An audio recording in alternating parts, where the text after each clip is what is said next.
Hello all. Welcome to LTC Heroes, short stories from the front line of long-term care. Long-term care. I think many of you might know the guest that I have with me today, Teepa Snow. Teepa Snow is well known in our industry for her work in. Oops, I got it backwards. There we go. Well known for her experience and education in dementia, and we know all of her credentials, but I'm going to allow for her to introduce herself very quickly professionally. But today's live stream, and she's been warned, is about her. I know that she's comfortable talking about our industry, but today we're going to go into your life because on the podcast, we're going to go into the profession. So Teepa, please introduce yourself. What does a CEO of Positive Approach to Care do? Well, the CEO actually allows the COO to run the company day to day because the CEO is often out doing things that she hopes makes a difference in people's lives and in their understanding of dementia, in their comfort level.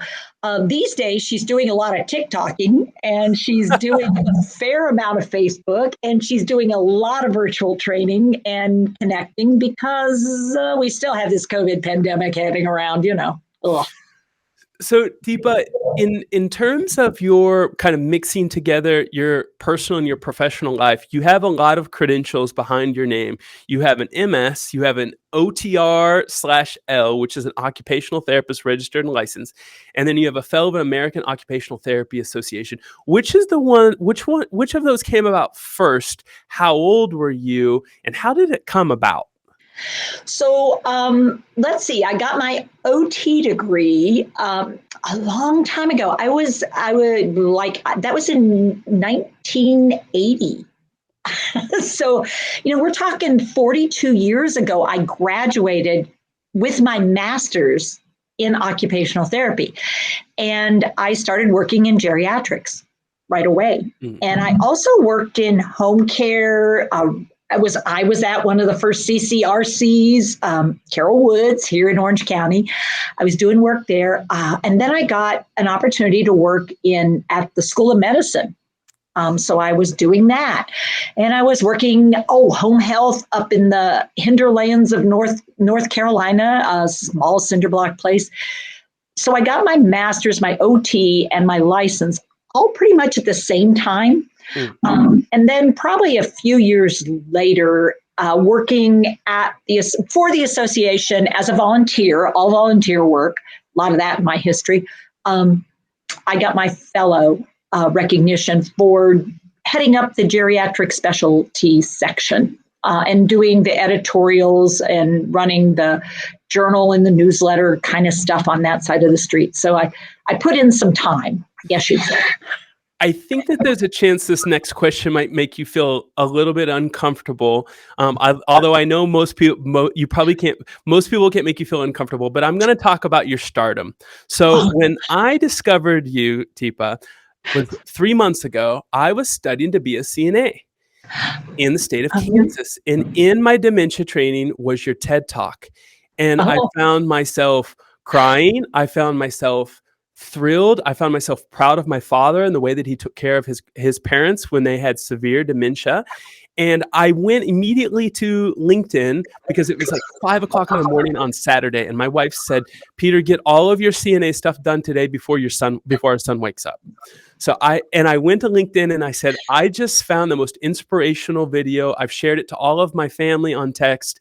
And then I realized that I wasn't the first person to discover you because a lot of people started to reply like, Teepa's the best, Teepa the best. So Teepa, when did you realize your passion was also going to translate into national notoriety, at least in our industry? Yeah. Oh, wow. That's a tough question. I was doing work in continuing ed after I graduated and was out in practice for a while. And I would watch people struggle a lot trying to help people. And I would not have the same challenge. And so I started to notice what was different between the two of us. And I would go, oh, hey, Peter, would you do something with me? And so it was just a real spontaneous, I was real curious. So tell you what, sit in the chair and I'm going to approach you because I watched you go up to Mary a little bit ago. And I want you to put your hands around your eyes like this. and I'm going to come up and I'm going to lean in and I want you to tell me what your first reaction is. And so I would come up and you would have your hands around your eyes and I'd go, what do you think of this? And you would go, whoa. And it was like, yeah, I think that's what Mary's doing too.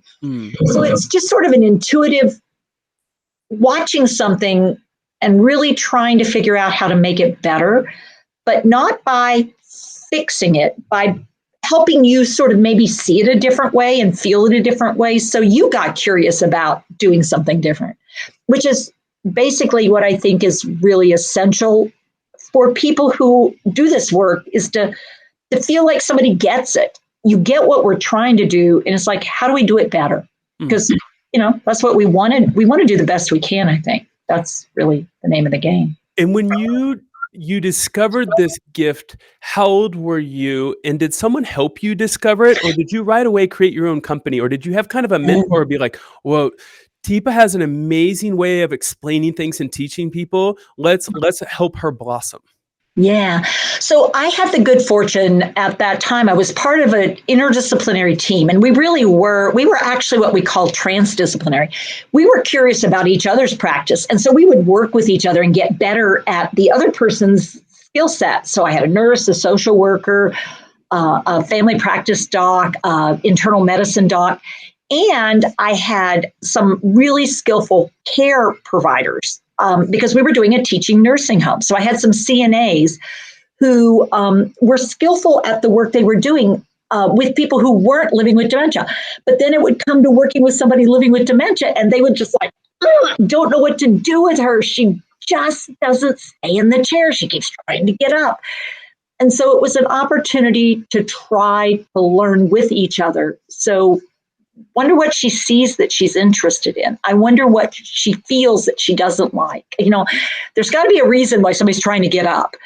And so that curiosity, I think that's where most of my mentors have been equally curious. And so I really do well when there are situations where people are curious. And so whether it's AHEC, continuing ed, whether it's a university, whether it's a college, whether it's a facility, whether it's individuals, those people are my mentors because I learn by doing and listening and hearing. And so, wow, people have allowed me to learn a lot by be willing to work with me to figure things out. And when you were going through this process of figuring things out, was there theory? Was there evidence? Did you have, I obviously back in the day, I'm born in 1980, so I know what it means to go to a library, but my library didn't have every book. Did you have information to go to? Well, it's really interesting. So what we knew about dementia back then was like so primitive, so miserable. That was back when we were calling it organic brain syndrome, and we were saying things like senile dementia, Alzheimer's type, and we were saying grandma's got the hardening of the arteries. What we really understood from the person's perspective, or what we knew neurologically, was pretty limited. And yet when you'd go and search about things, sometimes you'd find out a thing. Okay, so if somebody has a brain injury in the back of their head, it's not that they can't see, often in the occipital area. So I learned a lot about, different parts of the brain and what they do. And so what I would then start doing is taking that and going, okay, so if she keeps putting her hand out like this every time she wants to engage me, it's like, oh, hey, and her hand comes out and she has to touch me. I wonder what her depth perception is.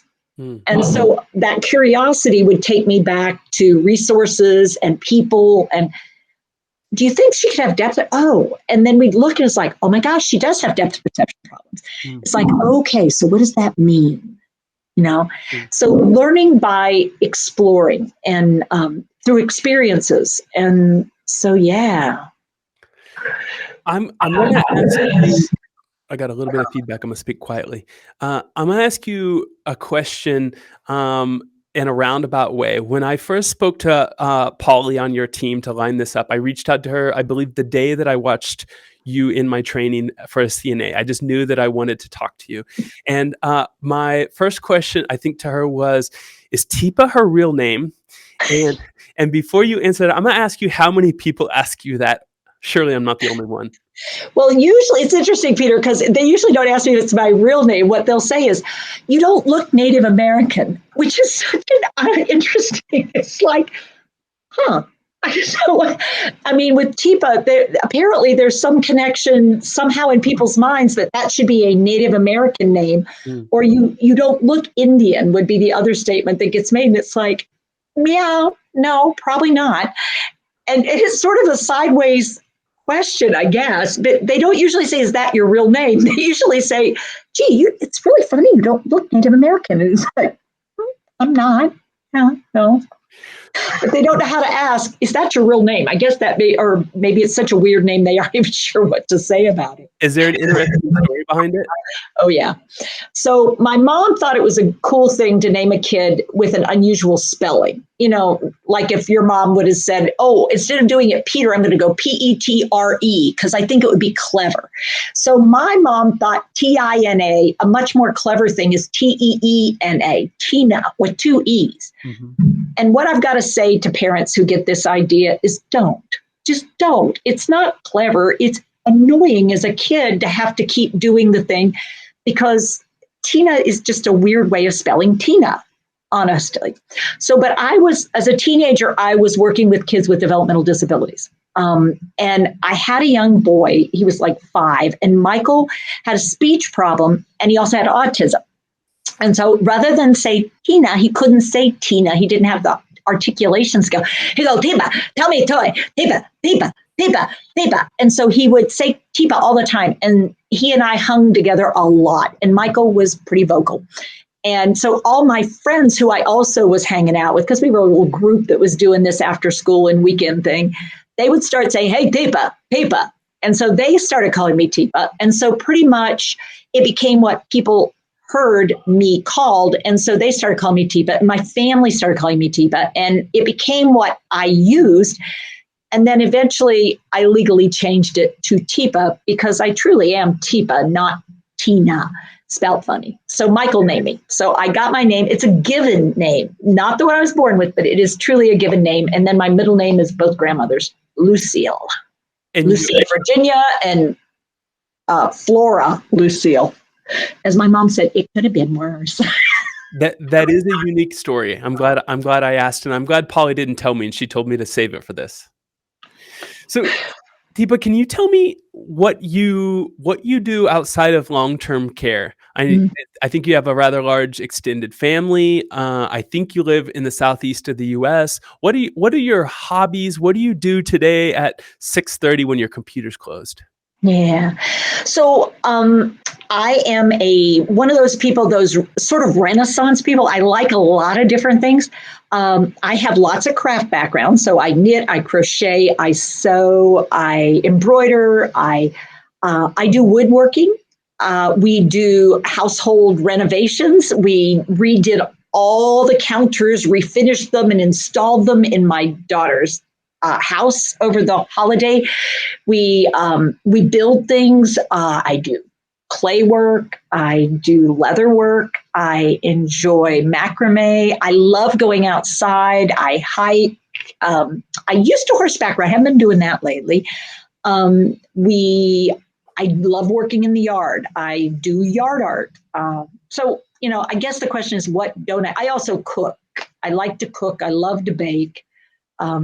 That's sort of one of those other things. And I like taking care of grandkids. I spend time with grandkids, and a bunch of things. Where did you grow up? What was your family like? What were you like as a kid? Were you as charismatic when you were 10 as you are today?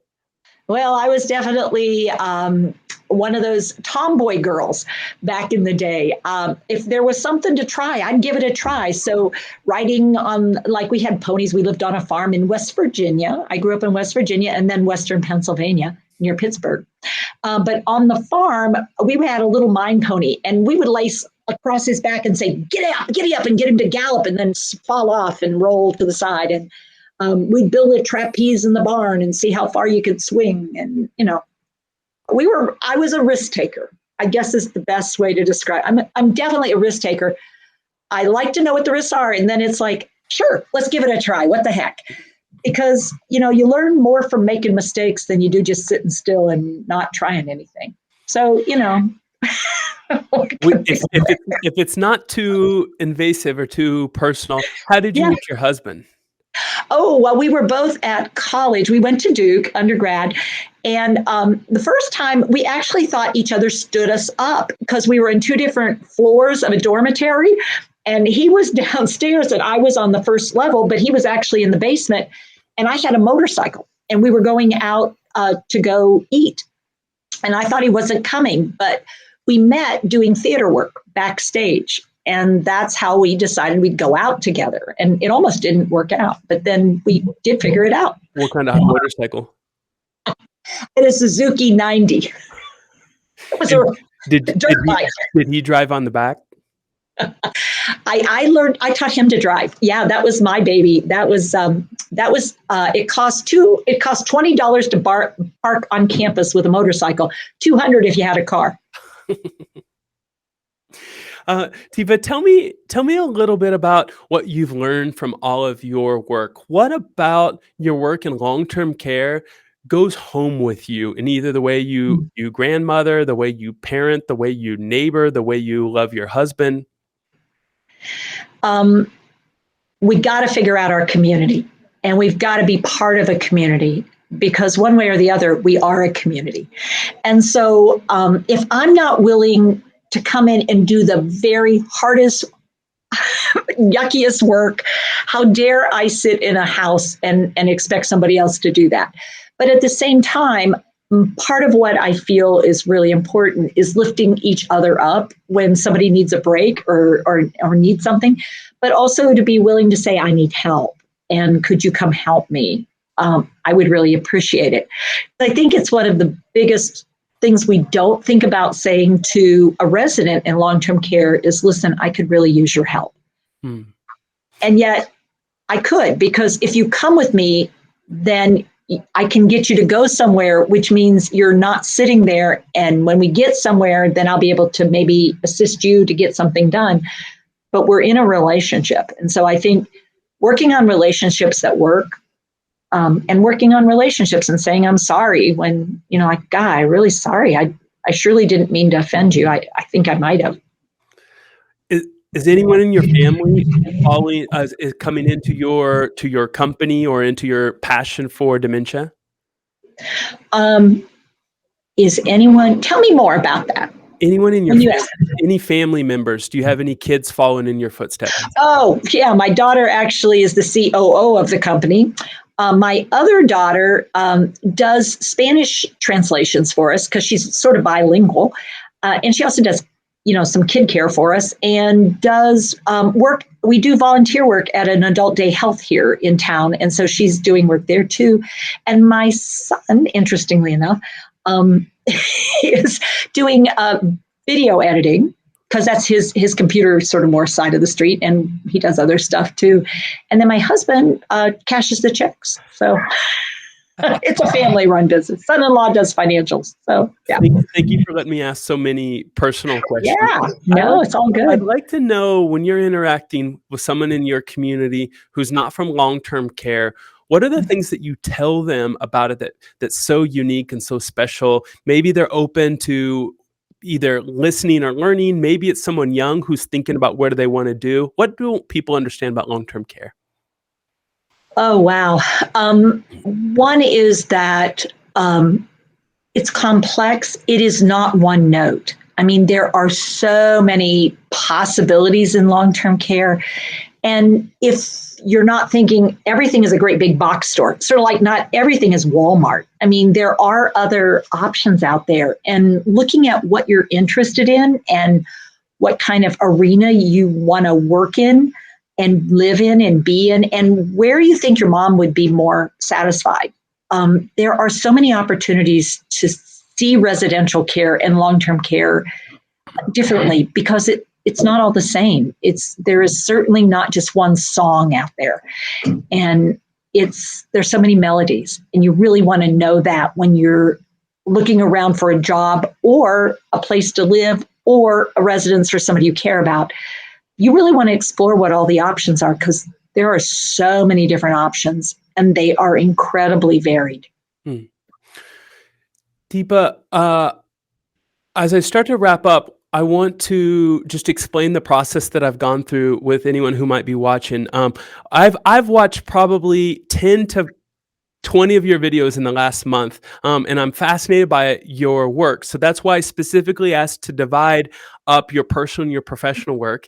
And I asked Polly, who works with you, what are some topics that you haven't already talked about extensively, either on your own platform or some new topics that you're working as a consultant that just haven't been out there yet. So I want to share those just to tempt the audience here to join us and watch us on the podcast over at LTC Heroes. So I'm going to share the 3 topics that you and Polly have shared with me. And it's the challenge of finding time for training staff, the challenge of engaging people living with dementia and finding ways to reduce downtime or waiting time, and the challenge of relationships with the families. Is there one of those that you could highlight to get us a little bit interested in why those came to mind when I asked you and Polly to give me something nuanced that you're talking about in your consultancy but haven't put on your platform yet? Yeah. So one of the things that's really interesting, how everybody, when they think training, thinks we should take people away into a room and spend time in the room and then come back out and they'll be transformed. And it's like, how much better is it that I look at what you're doing and how you're doing it, and I look at what could we do here with everybody involved that would give us a chance to see one another and to be interested in what we could do together that would be training. So I really think we need to think so out of the box in little tiny pieces and look at what people might be able to take in that moment when we're already asking them to do so much. And a little plug about what you're doing. Can you tell me what Positive Approach to Care your company is doing in the next 6 months? What are you focusing on? We are focusing on TikTok episodes because it's 3 minutes and then you can go do something else or watch the next one, depending on what you want to do. We are starting to get back out into the world as COVID gets controlled and we find safe spaces. We are heading out and back into the lives. We are also continuing our online presence because we know that there are people all over the place that's the best way to catch up with them. And we are starting to launch in 6 months the teacher certification, which is a new one, which is where people are really set up to teach the SNOW approach, the positive approach skills to other people so that we get more people who are champions working with people living who have brain changes. That's fantastic. I look forward to talking about that on the podcast. As we wrap up here, Teepa, I just want to thank our sponsor, Experience Care. Experience Care is one of the oldest EHRs in the United States, dating back to 1969. Without them, we wouldn't have this live stream program, LTC Heroes, nor its podcast.